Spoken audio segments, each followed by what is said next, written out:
Merhaba, hepiniz hoş geldiniz. Tanışma Edebiyat Okuma Geçtiğimiz 23.'sü olmuş. Ben de bugün gelirken baktım bayağı olmuştu yani. Bu etkinlikler 3,5 yıl önce bir başladı. Burada salona adını veren Fatih Keriman Hoca'nın davetiyle başlamıştır.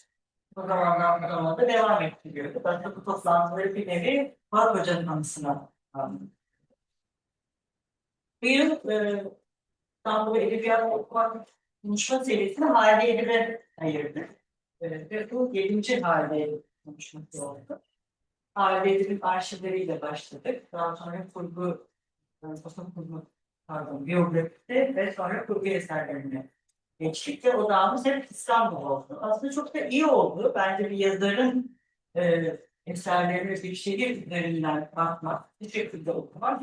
Aslında belki de en azından burada